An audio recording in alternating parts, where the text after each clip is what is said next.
예. 오늘 에스라서 6장 1절에서 12절 말씀입니다. 이에 다리오 왕이 조서를 내려 문서 창고 곧 바벨론의 보물을 쌓아둔 보물 정각에서 조사하게 하여. 네. 예. 이게 다리오 왕이 이 조서를 내렸다 이렇게 1절에 얘기하고 있죠. 이 다리오 왕이 페르시아의 다리오 왕입니다. 이 다리오 왕은 우리하고 아무 상관없는 것 같지만 우리하고 가장 관계 있는 것은 뭘까요? 다리오 왕 하면 생각나는 것이 마라톤입니다. 마라톤하고 다리오 왕하고 어떻게 관계가 있어요? 이 마라톤이 생길 때 그리스에서 생겼죠. 그리스하고 페르시아, 이 성경에는 바사라고 하는 페르시아인데 이 페르시아하고 그리스하고 전쟁이 이제 붙었어요. 맞습니다. 네, 붙었는데 마라톤에서 제일 처음으로 이제 그 페르시아가 져요. 그 전까지는 계속 이겼는데 페르시아가 이제 지는데 그때 다리오 왕이 화살을 맞아요. 그게 이제 마지막 다리오 왕이 죽는 거예요. 그래서 이제 그때부터 이제 전세가 기울게 되어서 그리스가 페르시아를 이기고 전 세계를 제패하고 알렉산더가 이제 그리스 시대를 열게 되는 사건이 오게 되는데 그 다리오 왕이죠. 그 다리오 왕이 이제 무슨 조서를 내렸느냐 하면 이스라엘의 솔로몬이 지어놓은 큰 그 성전을 누가 헐었어요? 바벨론이 헐었어요. 바벨론 왕 느부갓네살이 헐었어요. 그 느부갓네살이 시시한 게 아니고 엄청 대단한 사람이거든요. 그 넓이도 정복한 넓이도 엄청나지만 그보다 더 큰 그는 엄청 악랄했다는 거예요. 유대인들을 껍질을 벗겨서 이제 그 전시를 하고 이럴 정도로 굉장히 악랄한 느부갓네살 왕이었는데 그게 지금도 저기 영국 박물관에 가면 대형 박물관에 가면 유대인들이 껍질을 벗겼던 그게 남아 있다는 거예요. 그대로 거기에 이제 옮겨가서 기록 보관하고 있는데 그런 악랄한 왕을 보고 있다가 페르시아가 그 느부갓네살 왕의 아들 죽고 느부갓네살 왕이 죽고 그 아들 왕 때 약해지면서 고레스가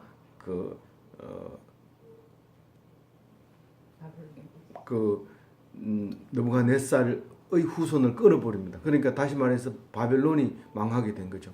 그리고 고레스는 이 사람들이 망하는 모습은 예루살렘 성전을 파괴했기 때문에 그랬다는 생각을 하게 된 거죠.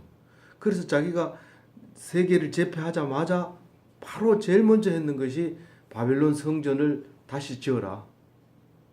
바벨론 성전이 아니고 그 예루살렘 성전을 다시 지어라라고 바벨론에 훔쳐왔던 뺏어왔던 그 성전 기물들을 다 내주면서 가서 성전을 새로 지어라고 명령을 합니다. 그래서 가서 짓고 있는데 그 허물어진 지가 벌써 50년이 훨씬 넘고 세월이 많이 지났어요. 그래서 거기에 터를 잡고 살던 사람이 갑자기 와가지고 성전 짓는다고 하니까 반대를 하게 되는 거예요.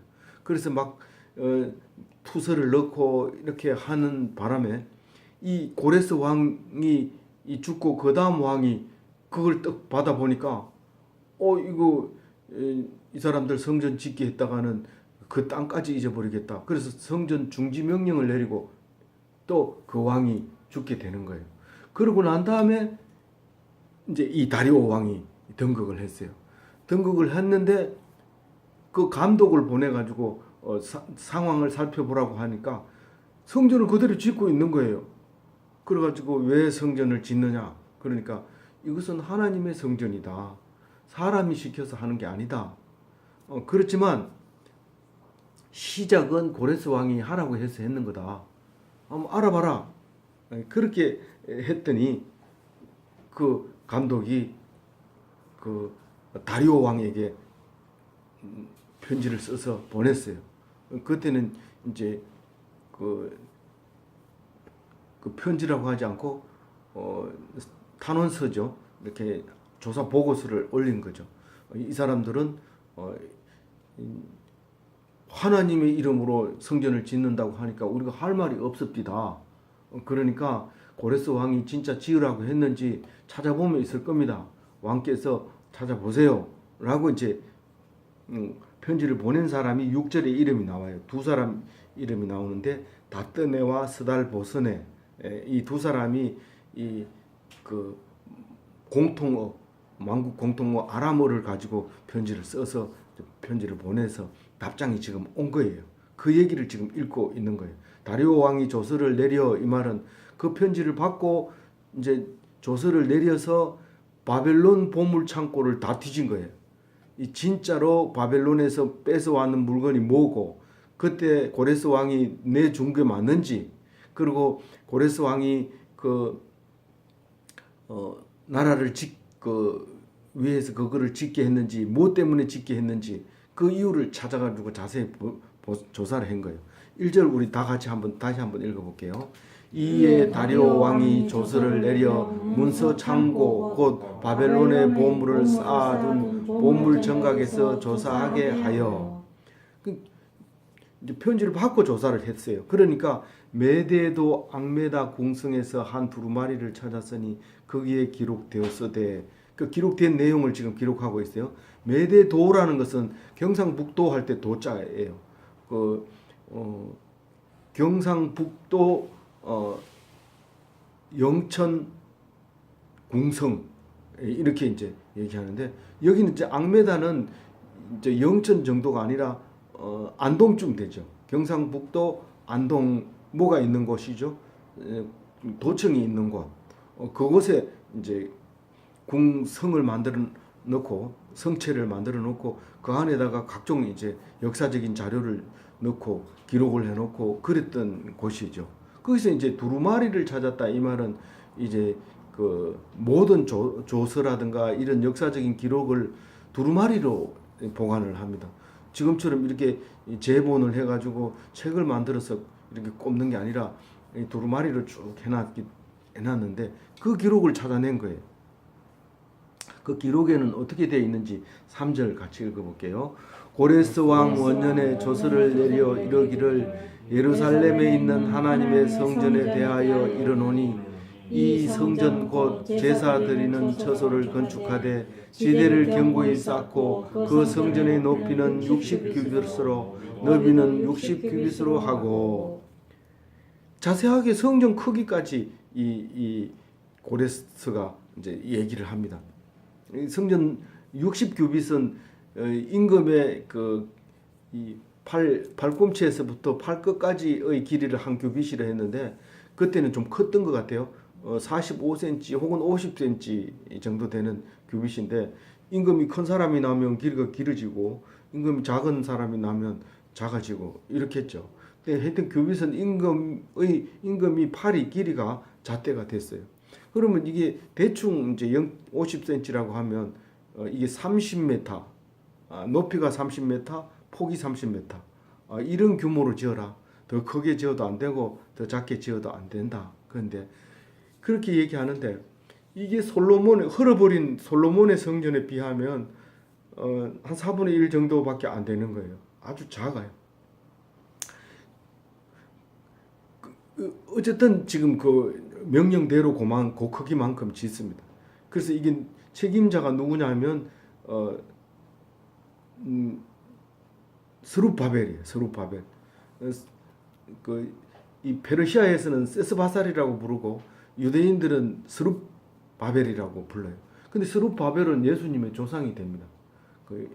예수님의 족보에 보면 솔로몬이 있고 쭉 내려오다가 스룹바벨이 있고 쭉 내려오다가 예수님이 탄생합니다. 그래서 그 스룹바벨에게 이제 이것을 다 이제 짓도록 명령을 내리는 이야기인데, 성전을 뭐라고 얘기를 표현을 해요? 제사 드리는 처소라고 얘기해요. 제사는 거기서만 드려야 된다 이 말이에요. 뭐 아무 데서나 제사 드리고 이러면 안 된다. 거기서 제사를 지내되 아주 안 무너지도록 견고하게 쌓아라. 사실 예루살렘은 지진이 엄청 심합니다. 엄청 얼마나 심하냐 하면 거기가 그 지진 때예요. 거기 그 판이 합치는 판이에요. 그 판에 지구 중에서도 가장 이게 격렬한 판이 일어났는데 거기가 이제 그 지구상에서 가장 낮은 450m, 마이너스 450m 레벨이에요. 그 사해가 마이너스 50m 레벨까지 꺼져버린 거예요. 이게 지각 변동이 일어나서 꺼져버립니다. 그때 이제 소돔과 고모라가 함께 망하죠. 그게 땅 밑으로 꺼져버립니다. 그러고는 거기 지중해 물이 글로 못 들어가니까 지금도 그 해발 마이너스 350m 레벨에 이제 고기는 못 살아요. 전에는 고기가 살았는데 1200년 그러니까 13세기만 해도 고기 잡는 배의 모습을 모자이크 해가지고 벽에 남아 있는데 그 이후로는 고기가 못 사니까 소금 염도가 높아지니까 못 사니까 그 이름을 사해라고 해요. 죽은 데드시라고 이제 그렇게 하죠. 그 사해가 들어가면 사람이 그냥 물에 들어가고 싶어도 못 들어가. 염도가 높아가지고 둥둥 떠요. 근데 이제 안 가본 사람은 말 안 하지만 갔다 온 사람은 꼭 말하는 게 거기 들어가서 그 물이 짠 물이 눈에 들어가면 못 견딥니다. 눈이 아파가지고 눈 뜨지도 못하고 엄청 통증이 심한데 그 민물 수도꼭지들을 만들어 놨어요. 거기 가서 씻고 이제 이렇게 해야 돼요. 어쨌거나 이제 그 지각 변동이 심한 그 예루살렘의 성전을 지으려면 아주 기초를 튼튼하게 쌓아야 돼요. 그래서 지대를 견고하게 쌓아라. 나중에 무너지지 않도록 쌓아라. 그리고 건물 크기는 이렇게 지어라. 이렇게 얘기합니다. 고레스가 왕이 되자마자 이 명령을 내리는데 이 고레스는 BC 538년입니다. 그러니까 예루살렘 성전을 파괴하고 딱 50년 있다가 명령을 내립니다. 근데 그게 중간에 가다 보면 이제 못 짓게 만들죠. 못 짓게 합니다. 그래서 중지하게 돼서 이제 이 사람들이 중지했다가 하나님의 말씀을 듣고 다시 짓기 시작했는데 감독이 그것을 알고 페르시아 왕에게 편지를 보냈는데 그 왕이 받은 왕 이름이 다리오 왕이었던 거죠. 그래서 그 다리오 왕이 지금 보물창고 안에서 고레스가 명령 내린 그 편지를 읽고 있는 거예요. 4절 읽어봅니다. 큰 돌 3켜에 새 나무 1켜를 놓으라. 그 경비는 다 왕실에서 내리라. 이 돌만 쌓으면 흔들면 이렇게 무너지기 쉬워요. 근데 나무를 해놓으면 이게 완충작용을 하고 굉장히 이제 튼튼하게 그리고 또 돌로 방향 각도를 못 잡을 때 돌로 나무로 잡아가지고 이렇게 쌓게 합니다. 실제로 이제 이 나무는 비에 안 맞기 때문에 굉장히 오래 수천 년을 갈 수 있는 거죠. 그래서 돌을 3켜 놓고 그 위에 나무 1켜 놓고 또 돌을 놓고 이 각돌입니다. 전부 네모나게 해서 이렇게 하고 이 들어가는 경비를 다 어디서 낸다고 그랬어요? 왕실에서 낸다. 국비로 이제 할 테니까 그렇게 알고 경비에 대해서는 신경 쓰지 말고 하라는 대로 제대로 지어라. 이런 명령을 내립니다. 그래서 그러고 이제 또 한 가지 더 이제 이야기를 하는 게 이제 5절 읽어봅니다. 또 느부갓네살이 예루살렘 성전에서 탈취하여 바벨론으로 옮겼던 하나님의 성전 검은 그릇을 돌려보내어 예루살렘 성전에 가져다가 하나님의 성전 안 각기 제자리에 둘지니라 하였더라. 우리가 한번 생각해 보세요. 절에 가가지고 물건을 훔쳐왔든지 뺐었든지 가지고 와서 집에 갖다 놨어요. 그거 쓸 수 있겠어요? 그거는 뭐 기분이 찝찝하고 별로 안 좋단 말이에요. 이 고레스 왕은 제자리에 갖다 놔라. 제자리에. 왜 여기다 갖다가 필요 없는 거 하냐. 거기다 갖다 놓고 하나님 우리 하나님 없이 살 수 없는 거 아니냐. 그러니까 그 자리에 가서 하나님을 섬길 수 있도록 해라. 이제 그렇게 생각을 한 거죠. 그리고 바벨론이 멸망한 게 그 성전을 없애서 멸망했다고 보여지는 그런 마음이었던 거죠. 근데 이 느부갓네살이 참 유명합니다. 지금 후세인이 지난번 여러분 기억할지 모르지만 후세인 죽을 때 기억나요? 여러분 몇 살인지 모르겠어요.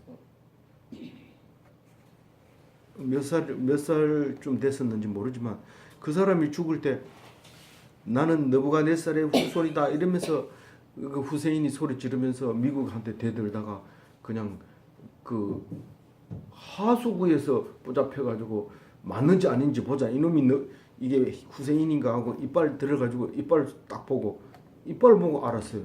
뭐 이게 완전히 텁수룩해가지고 짐승처럼 해가지고 지하도에 숨어 있다가 그 붙들려가지고 이제 죽게 됐는데 그 느부갓네살이란 말이에요. 싹 뺏어가는 거예요. 거기 있는 거 모두 뺏어가지고 한 곳에 집중적으로 모아가지고 창고에다 넣어놓은 거예요. 쓸 일도 없이. 거기 가면 금대접, 금떡상, 금수저, 부젓가락, 금으로 만든 이 번제단 이런 거 다 금으로 된 건 다 가져갔어요. 나중에는 이 벽돌에다가 금을 입혀가지고 금물을 만들었기 때문에 그 돌까지 가져가서 금을 다 벗겨가지고 이제 갔던 그런 철저하게 가져갔던 그런 그죠. 근데 반환돼 올 때는 뭐 거의 다 잊어버리고 얼마 안 되는 것만 이제 그 진짜 중요한 거 그다 넣어놨던 것만 돌려보내가지고 이제 성전을 짓고 그 안에 제자리에 넣어놔라. 이제 그렇게 하면서 겉에는 솔로몬 성전을 복원을 못하지만 안에 들어가 있는 것은 이걸로 채워가지고 복원시켜라. 이제 그런 말을 지금 하고 있는 거죠. 그러면서 이제는 내 말 들어라 이 말이고 6절부터 이것은 그 앞에 파란 글씨는 고레스 왕이 했던 것을 그 두루마리에서 찾아내서 쓴 거고 6절은 이제 다리오 왕이 직접 이제부터 내 말을 들으라 이거 얘기합니다. 6절 읽어봅니다. 이제 유브라데 강 건너편 총독 다뜨네와 스달보스네와 너희 동관 유브라데 강 건너편 아바삭 사람들은 그곳을 멀리하여. 이 다뜨네와 스달보스네는 총감독이기는 하지만 이 강 건너편이라는 말이 나오는데 강 건너편은 유브라데 강 건너편입니다. 그러니까 시리아하고 유대하고 이쪽 모압 지방, 암몬 지방 이 전체를 이제 유브라데 강 건너편이라고 했던 거예요. 이집트 경계까지를 얘기한 거예요. 그래서 이 명칭이 아직 정해지지 않으니까 계속해서 유브라데 강 건너편 이렇게 말을 합니다. 그 도를 아예 그쪽 지역을 따로 이제 구분을 했던 거죠. 메소포타미아 문명에서 보면 그렇게 되고 이집트 문명에서도 보면 그 가운데가 되고 그 센터에 이제 유브라데 강 건너편이라고 얘기를 하고 있는 거예요. 나중에 가면 그냥 강 건너편이라고 얘기를 해요. 그런 그 총독 이름이 두 사람밖에 안 나오지만 사실 이 사람들은 아바삭 사람이에요. 아바삭 사람들은 그 지역 출신의 사람들이 이름인데 그것도 이제 뭐 여러 사람이 아니라 그 동료들 그러니까 거의 비슷한 유의 사람들이 그것을 지배하고 있었던 거죠. 그 총 감독을 하고 있었던 거죠. 그 사람들은 다른 건 다 몰라도 예루살렘 성전만큼은 손대지 말아라, 간섭하지 말아라 그렇게 합니다. 그 우리 기독교 인구는 50%가 안 될지 모르지만 기독교인이 아니라도 성당에 들어가서 함부로 경찰이 들어갈 수도 없고 거기에는 성역이라고 합니다. 거기는 아무나 못 들어갑니다. 그래서 성역 없이 수사한다 이러면은 요거는 성역이니까 건들지 말자 이렇게 한 게 없다는 뜻이에요. 그러니까 이 성당 이걸 얘기하는 겁니다. 아무리 불교인이 아니라도 법당에 가가지고 그 부처님 앞에서 오줌 누고 이렇게 하면 안 되는 거거든요. 그거는 마찬가지로 이 성역이 있는 거예요. 그래서 그 성역을 인정해 주는 거예요. 누가요? 그 다리오가 이제 인정하는 거예요. 다리오가 인정하면서 너희들은 이제 거기에 가서 간섭하지 마라. 뭐 콩나라 판나라 하지 말고 멀리 해라. 가까이 하지 말고 모른 척 해라. 내버려 둬라. 그렇게 얘기를 합니다. 7절 읽어봅니다. 하나님의 성전 공사를 막지 말고 유다 총독과 장로들이 하나님의 이 성전을 제자리에 건축하게 하라.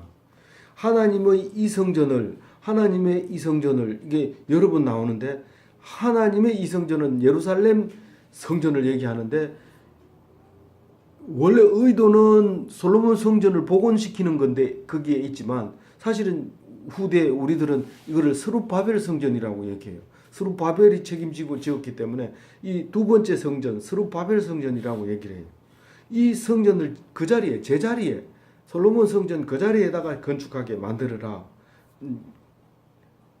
만약에 다른 데 한다고 하면은 말려야 되지만 요 자리에 한다면 그것은 허락해라. 건들지 말아라. 그렇게 얘기합니다. 8절 읽어봅니다. 내가 또 조서를 내려 하나님의 이 성전을 건축함에 대하여 너희가 유다 사람의 장로들에게 행할 것을 알리노니 왕의 재산 곧 유브라데 강 건너편에서 거둔 세금 중에서 그 경비를 이 사람들에게서 끊임없이 주어 그들로 멈추지 않게 하라. 멈추지 않게 하다는 것은 성을 다 지을 때까지 지원해줘라 그런 말인데 사실 뒤에 또 읽어보면 성전을 다 짓는 것만 끝난 게 아니에요. 제사를 지내야 돼요. 제사 비용까지 다 세금으로 국고에서 나가게 한다는 거죠. 그렇게 이 사람 특별하게 이제 얘기를 해줍니다. 그래서 그 유대 사람의 장로들에게 이렇게 얘기할 때 사실은 제사장, 선지자, 그 다음에 장로도 있고요, 서기관, 대제사장 이런 사람들이 다 포함돼서 얘기를 하는 거예요. 이 사람들에게 그렇게 이제 알리게 되는 거예요. 할 수 있도록 해주는 거예요. 그러니까 특별 대우를 해주는 거예요. 특별 대우. 그러니까 왕의 재산이 뭐라고 있어요? 8절에 왕의 재산이 있는데 그러니까 강 건너편에 있는 세금을 거둔 거에 대해서는 거기다 다 쓰겠다는 거죠. 그러니까 그게 왕의 재산이라는 거죠. 세금을 이제 재산은 왕의 재산은 동산, 부동산 뭐 여러 개가 있지만 그 중에 세금도 거기 재산 속에 들어가게 되는 거죠. 그래서 특별히 멈추지 않게 해라 그렇게 하면서 9절 우리 한번 같이 읽어봅니다. 또 그들이 필요로 하는 것 곧 하늘의 하나님께 드릴 번제의 수송아지와 수양과 어린 양과 또 밀과 소금과 포도주와 기름을 예루살렘 제사장의 요구대로 어김없이 날마다 주어. 여기에 제사 일체 비용을 제공해라. 날마다 주라는 거죠. 날마다 주는 게 상번제를 얘기하는데 번제용 수송아지, 순양, 어린 양 요거는 번제용으로 쓰는데 주로 이제 상번제라고 하면 날마다 드리는 아침과 저녁에 한 마리씩 드리는 거예요. 그래서 번제를 드리는 걸로 이제 늘 줘야 되고요. 그다음에 밀과 소금 이거는 이제 소제용입니다. 이 소금은 변치 말으라고 탁 이렇게 하면 상징적으로 변치 않도록 이제 해주는 거고 밀은 그냥 이렇게 태우지는 않고 가루로 만들어서 또 전병을 만들어서 이렇게 태우도록 돼 있어요. 또 가루를 뿌릴 때도 있지만 이제 그 제단에 불이 펄펄 탈 때 이제 가루를 이렇게 한 움큼씩 이렇게 뿌려서 타게 하고 확 타게 하고 하는 건데 그 다음에 이제 포도주인데 이거는 주로 이제 그때 당시에는 어떤 식으로 썼는지 모르지만 예수님 시절까지 와가지고는 이제 전제 혹은 관제라는 이름으로 제사 제일 마지막에 이제 고기 찌꺼기가 남았다든가 이제 뭐 다른 덜 탄 게 있으면 이 알코올 농도가 엄청 높은 이 포도주를 이게 그 알코올이죠. 그걸 뿌려가지고 확 이렇게 불이 타도록 해서 마지막 제사의 마무리를 짓게 하는 포도주가 필요했던 거죠. 그리고 이 포도주는 또 농도 낮은 거는 그 식사할 때 항상 이렇게 먹도록 이렇게 되어 있습니다. 그 기름은 전병 만들 때도 필요하고 이제 뭐 기름은 뭐 사용되지는 게 엄청 많습니다. 머리에 붓기도 하고 또 뭐 이제 그렇게 하기 때문에 꼭 필요한 게 기름인데 그것은 제사장이 품목을 만들어서 요거 드릴 때 요거 필요하다 그러면 그대로 제사 그 양을 준비해 가지고 이제 그 제공하도록 그렇게 돼 있어요.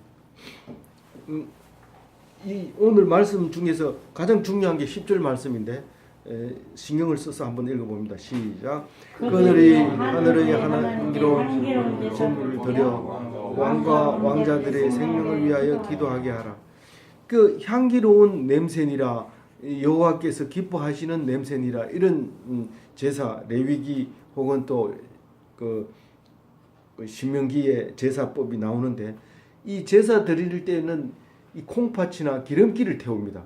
이 콩팥에 붙어 있는 기름기나 콩팥이나 꼴이나 그 내장의 기름치 이런 것들을 태우는데 그것을 성경에서는 하나님이 받으시는 향기로운 냄새다 그렇게 얘기합니다.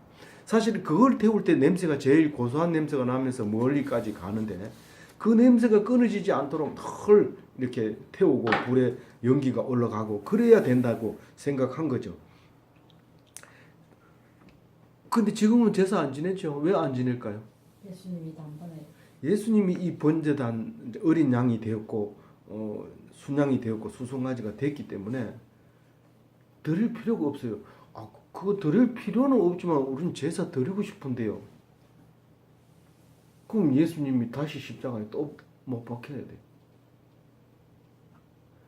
필요 없지만 하면 안 돼. 그건 예수님이 없는 짓. 내가 말로만 예수님이 섬긴다고 하면서 예수님이 없는 거나 마찬가지. 그걸 모르면은 성막을 지어놓고 제사 지내는 모양을 그대로 흉내내고 실제로 엄숙하게 떠들지 마라 하고 그렇게 하는 거예요. 그건 그렇게 하니까 영화 찍을 때는 그렇게 해야죠. 그렇지만 그것을 그런 복잡한 그 과정을 통해서 예수님이 오셨다고 하는 사실을 우리가 알아야 되는 거예요. 그것 때문에 이걸 하는 거지. 왜 제사 우리 안 지내면서 왜 제사 지는 얘기 자꾸 해요. 근데 그런 조상의 후손으로 우리가 태어났기 때문에 그것을 기억하고 그것을 안 지내도 되는 것이 예수 믿는 사람이라는 거예요. 아직도 그러면 예수 안 믿는 이 성경을 보고 있는 유대인과 또 누구죠? 무슬림은 여전히 제사 지내요. 그래서 그 제사 제물이 할랄 음식이에요. 할랄 음식. 그것도 모르고 과거 이 성경도 모르는 사람들이 정치를 하니까 그 사람들 더럽게 해가지고 할랄 음식 만들어야 된다고 그 허가를 막 내주고 이러니까 그 허가 맡으려고 가서 무슬림이 가서 교육받고 그 안수 받고 저기 날마다 그 사람들 불러가지고 그 제사 집행하고 그리고 그 사람들 비용 내고 그런 짓을 하고 있는 거잖아요. 그게 모스크를 지어야 되고 사람들이 모여들고 무슬림이 번창하게 되고 지금 그런 상황이잖아요. 우리 교회 다니는 사람도 모르는데 안 다니는 사람은 당연히 모르죠. 이 성경이 얼마나 중요한 거. 어제도 뭐 스가랴서 하더니 오늘 또 스가랴서 맨날 성전 중건하고 이 얘기만 하는데 들을 필요 없다 이렇게 생각. 예? 에스라서요. 에스라서. 근데 학개 스가랴, 에스라, 말라기 이게 다 같은 내용이 기록이 돼 있어요. 근데 각도는 달라요. 보는 각도가. 이 에스라서는 우리가 지금 읽고 있는 에스라서는 역사서예요. 역사를 기록한 거예요. 학개 스가랴는 예언을 말한 거예요. 말라기도 역사서예요. 그래서 역대기, 에스라, 느헤미야는 역대서고요. 역사서고요. 학개 스가랴는 같은 시대에 썼더라도 이거는 예언서예요. 예언서는 그냥 설교하는 거예요. 설교집이에요. 설교집이면서 교훈을 주기 위한 예언하기 위한 글이에요. 그 이게 이제 10절은 읽어보니까 왜 제사를 드리라고 그랬다고요? 왕과 왕자들을 위해서. 왕과 왕자들을 안전을 위해서. 우리는 지금 안전을 위해서 왜 뭘 하고 있어요? 예배 드립니까? 아니잖아요. 예, 안전을 위해서 소방 안전 관리과에 들어왔잖아요. 우리는 안전을 책임져야 된다. 공무원이 되든지 이 개인 기업체가 되든지 안전을 위해서 우리는 살 거다. 그러니까 안전을 위해서 살면서 그걸 빌미로 돈을 받는다든가 부정 수입을 갖는다든가 이래서는 그건 자격 자체가 없어요. 처음부터 헌신해야 돼. 이 사람들은 지금 왕과 왕자를 위해서 생명을 바쳐서 헌신해야 돼. 누가 알아주든지 안 알아주든지 보든지 안 보든지 날마다 아침에 일어나면 제사 드리고 저녁에 제사 드리고 이래요. 그 우리는요, 교회 다니는 예수님의 제자는 바로 이 제사 드리는 제사장이에요. 예수님이 우리 보고 제사장이라고 하고 돌아가신 거예요. 어떻게 해요? 날마다 나라를 위해서 기도하고 학교를 위해서 기도하고 지역을 위해서 기도하고 우리는 기도하라 소리 안 합니다. 총장이 불러가지고 전용환 목사 네 날마다 기도해 우리 학교를 위해서. 그래 안 해도 기도합니다. 그래서 이 학교가 망하면 제일 먼저 기도하던 목사가 탄식을 합니다. 하나님 앞에 우리가 기도가 부족했고 하나님 앞에 올바로 예배 드리지 못해서 그렇다. 남들은 모르죠. 그게 제사장이 하는 모양이 그렇습니다. 근데 이 다리오 왕은 그것을 알고 있었고 그렇게 하라고. 우리는 왜 시키지도 않는데 해요? 이 성경을 읽어보면 알잖아요. 읽어보면 누가 시켜서 하는 게 아니라 하나님이 시켜서 하는 거지 왕이 시켜서 하는 게 이스라엘 백성이 아닌 거예요. 그래도 이 사람들은 하나님이 그 다리오 왕의 입을 통해서 이 말을 하게 되는 거예요. 그래서 기도하는 걸 쉬면 돼요, 안 돼요? 기도하는 걸 쉬면 안 돼요. 사무엘이 누구하고 싸울 때 아말렉하고 싸울 때인가요? 그때 기도하는 죄를 쉬지 않겠다. 그래가지고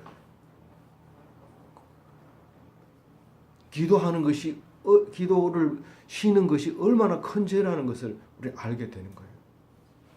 그래서 항상 기도하라. 쉬지 말고 기도하라. 범사에 감사하라. 그렇게 얘기합니다.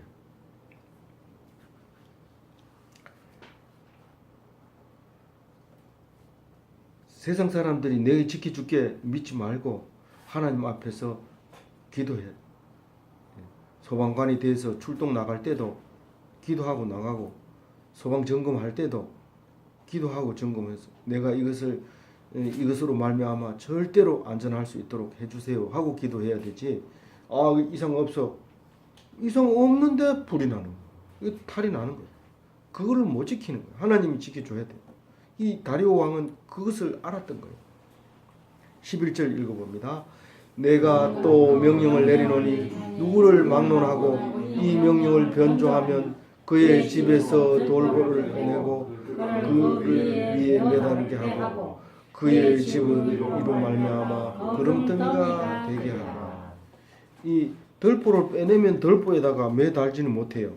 근데 이제 덜포를 빼내라는 것은 집을 완전히 파괴하라는 거고 덜포에 매달을 하면 여러분들이 자기가 참 멋있게 지은 집에다가 거기다가 목을 매가지고 죽임을 당하면 얼마나 쪽팔리고 부끄럽고 원통하고 그렇겠어요. 어떻게 하면 그렇게 해버린다고요? 어떻게 하면 명령을 변조하거나 어기면은 네. 그때는 이 다리오 왕만 왕이 아니고 다른 게 왕이 많았어요. 그 아람 왕들도 보면 여러 왕이 그 나라를 아람 왕들이라고 왕은 하나가 쓰는 게 아니고 들이라고 써요. 그래서 그 왕이든지 뭐든지 간에 내 명령을 어기면은 그 덜보에다 목을 달아 죽이고 그 덜보를 빼서 집을 없애버리겠다는 거예요. 그럼더미가 거기는 한번 그 쓸어버리고 나면요, 거기에 다시 집을 못 짓습니다. 그런 재앙을 당했는 집터에다가 집을 못 짓습니다. 한번 도시가 이렇게 잘 살고 있는 것 같아도 한번 그런 재앙을 받고 나면 전부 안 살려고 하기 때문에 거기다가 안 세우고 딴 곳에다가 도시를 세우는 그런 경우들도 역사적으로 많이 있게 됩니다. 지금도 옛날 도시가 남아 있는 이유는 그 위에다 다시 안 지었기 때문에 그렇지, 안 짓는 것은 싫어서 안 지었는데 그게 결국은 유적으로 남아가지고 우리까지 오게 되는 거죠. 그래서 그럼더미가 되게 돼버리기 때문에 절대로 이 말은 어기지 말아라. 12절 읽어봅니다. 만일 왕들이나 백성이 이 명령을 변조하고 손을 들어 예루살렘 하나님의 성전을 헐진대 그곳에서 이름을 두신 하나님이 그들을 멸하시기를 원하노라. 나 다리오가 조서를 내렸노니 신속히 행할지어다 하였더라. 이 하나님이 다른 하나님이 아니고 이 메소포타미아에 있는 하나님이 아니고 예루살렘 성전에 있는 하나님이 손을 들어서가 아니고 멸한다는 거죠.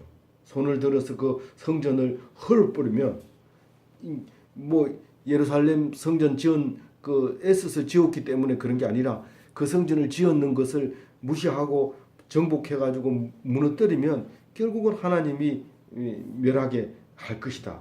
그러니까 이거는 영원히 세워질 수 있도록 하라고 명령을 다리오 왕이 내립니다. 근데 이 스룹바벨 성전은 언제 망하느냐 하면 로마 시대 때 BC 165년도에 로마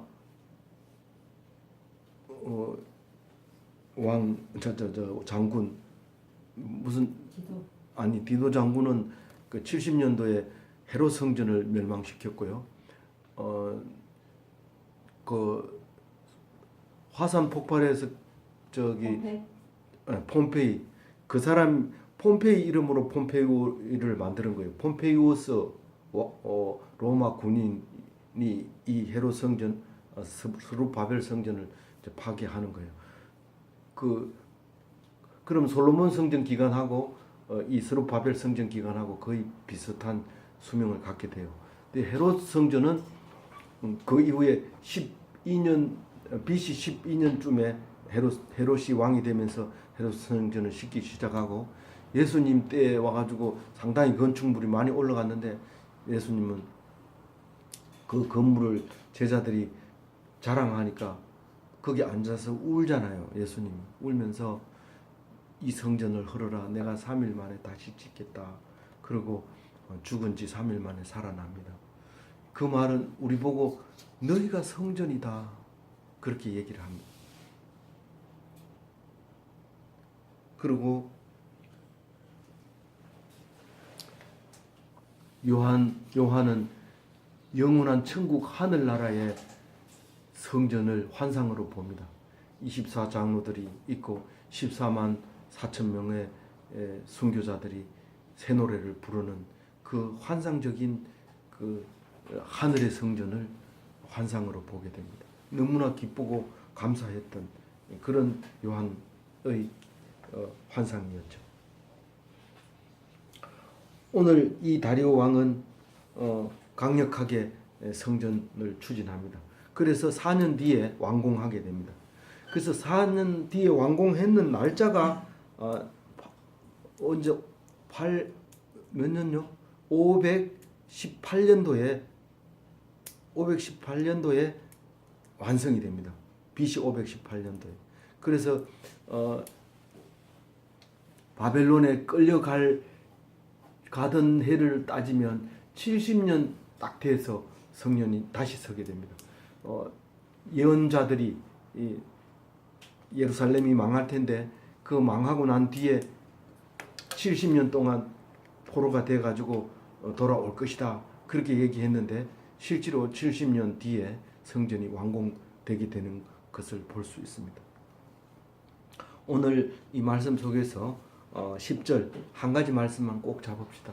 우리가 교회에 나오면 나오는 것이 그냥 내 혼자 뭐 별로 할 일이 없고 또 잠이 안 와서 교회 나온 게 아니라 하나님께서 가라고 해서 나왔고, 이 나왔으면 이제 제사장입니다.